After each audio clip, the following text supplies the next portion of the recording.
Olá, queridas, queridos e queridos, 2023 foi um ano quente, o ano começou no dia 1º de janeiro, batucando pesado com o Lula subindo a rampa, com o Raoni, com aquela multidiversidade inteira, com aqueles milhares e milhares de pessoas espalhadas pelo Palácio, e continuou já numa semana, dia 8 de janeiro, com uma tentativa de golpe, com aqueles terroristas, e a gente cobriu tudo, olho no olho.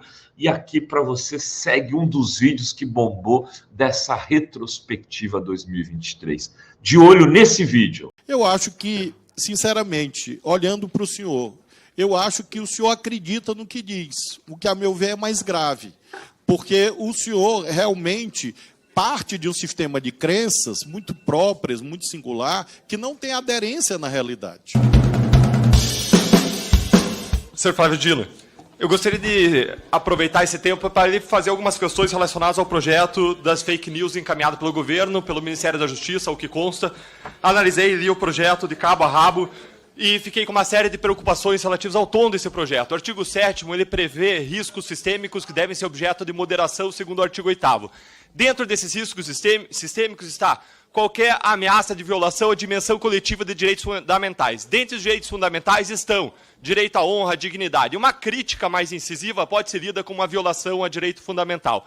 Existe ainda no artigo 7º a obrigação de controlar riscos relacionados a temas cívicos, políticos, institucionais e eleitorais. Uma defesa de impeachment num contexto controvertido pode ser lido também como um risco a isso e deveria ser objeto de moderação, que atinge o núcleo da liberdade de expressão. No artigo 11, se prevê uma obrigação das redes sociais de dever cuidado, que foi implantada na Alemanha, não funcionou e foi suplantada pelo DSA, que regulou essa questão em toda a Europa. O que me parece, aliás, é que o projeto é uma caricatura deformada do DSA, que regulou toda a internet, não só as redes sociais, de modo mais amplo e mais cuidadoso.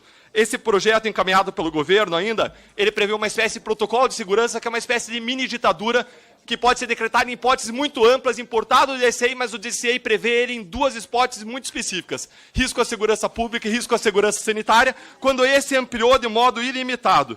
Esse projeto ainda estimula as fake news, garantindo que as redes sociais não vão tirar o conteúdo jornalístico e remunerando, o que vai garantir a remuneração para toda a mídia marrom, sabendo-se que fake news voa mais alto, mais longe e mais rápido do que notícias normais, o que vai gerar uma remuneração maior ainda. Prevê ainda como entidade supervisora uma entidade que é passível de aparelhamento pelo governo. E, por fim, prevê algumas regras que não são cumpridas pelo próprio governo, como a determinação... Para concluir, excelência.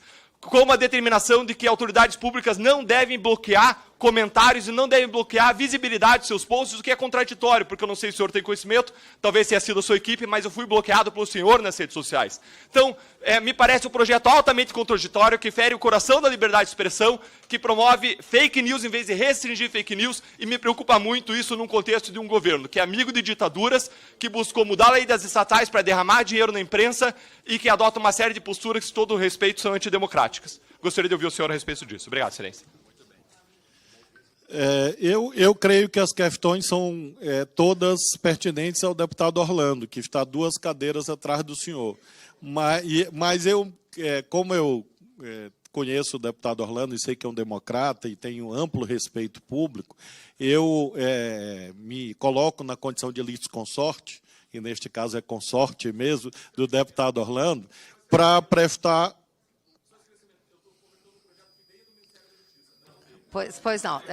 Pois não. Esse esclarecimento, ok, esse esclarecimento é importante. Então, ministro, apenas, deputado, por favor, deputados, por favor, não vamos interromper o ministro, porém, esse esclarecimento é importante porque, inclusive, pode alterar o teor da resposta. Ministro, por Deputada Bia, não é importante porque é impossível eu ter mandado um projeto, porque esse projeto não existe. Então, eu não posso responder sobre o projeto 2630, que é de 2020, em que eu era governador do Maranhão. Então, eu não entendi bem de onde que veio isto. O projeto PL... Deixa o ministro responder agora. O PL... Eu tô me sentindo hoje em casa. O projeto de lei, essa é a Câmara que eu conheci, essa aqui. Respeitosa. Não, só quando ele retirar a agressão contra mim, quando ele pedir desculpa. Então, deputado, prosseguindo o nosso interessante diálogo, o PL 2630 é de 2020, veio do Senado, autoria parlamentar.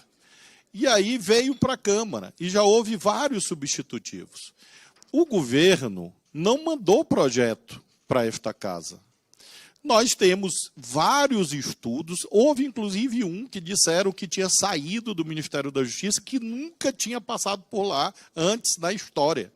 E aí disseram, informaram. Então, não existe projeto de lei. Existe o trabalho do relator Orlando, existem estudos que nós apresentamos, e o senhor tem razão. Eu acho até que a sua observação é útil, no sentido de que, ao lembrar a existência da Lei de Serviços Digitais, de SA da Alemanha, mostra que, longe dos delírios ideológicos, nós não estamos diante de algo de ditaduras, a não ser que o senhor queira dizer que a Alemanha é uma ditadura. Imagino que o senhor não vai dizer isso. Assim como a União Europeia também, de um modo geral, tampouco me parece que se inseriria nesse conceito. Então, nós estamos num debate internacional de grande importância, há várias versões, nós achamos que o dever de cuidado é importante. Eu vi, me perdoe, deputado Deltan, eu não vi todas as versões do debate no Senado e na Câmara, realmente não me cabe.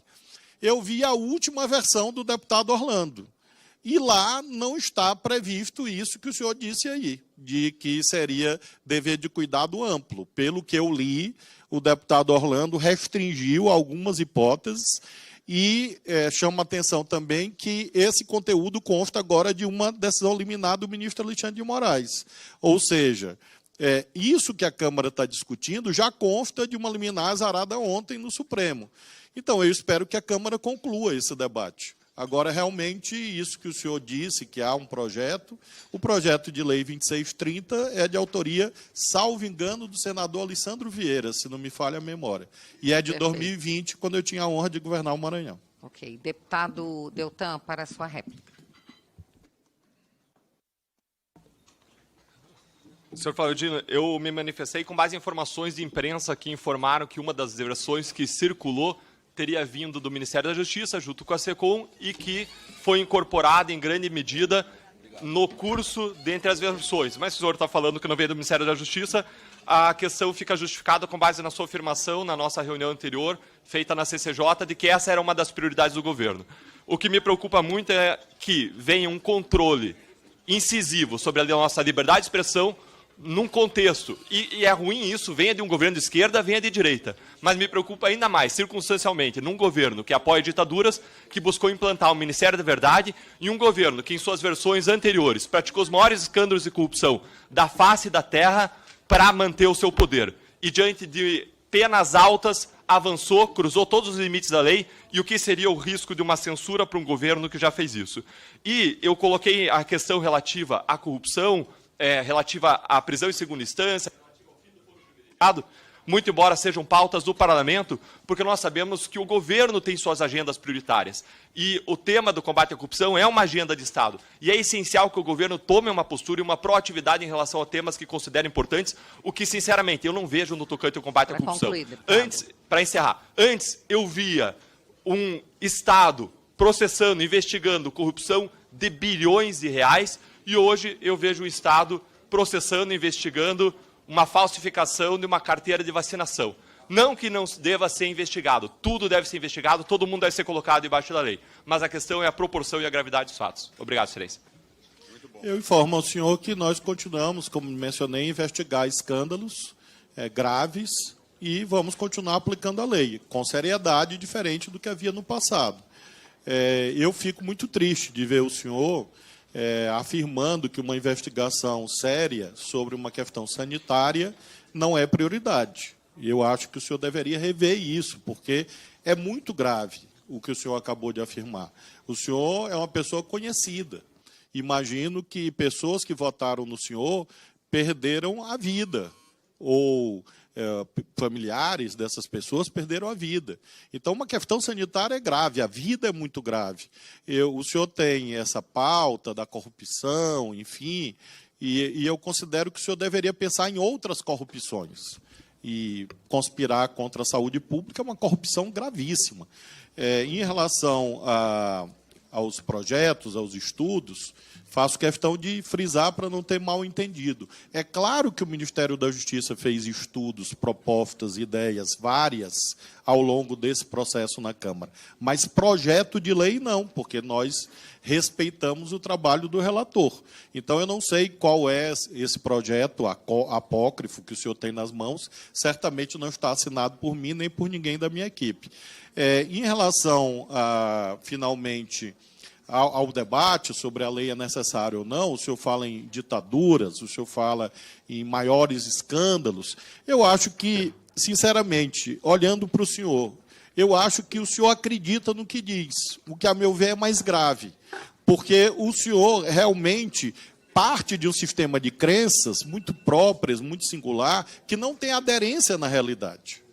O nosso governo foi eleito pela população, o nosso governo mantém relações diplomáticas amplas com todos os países do planeta, faz diplomacia defendendo o Brasil. Não há esse alinhamento. O presidente Lula não recebeu presente de ditadura, de joia, de coroa de joia, de anel de joia, nada desse tipo. E o senhor afirma o maior escândalo da história. De onde que o senhor tirou isso?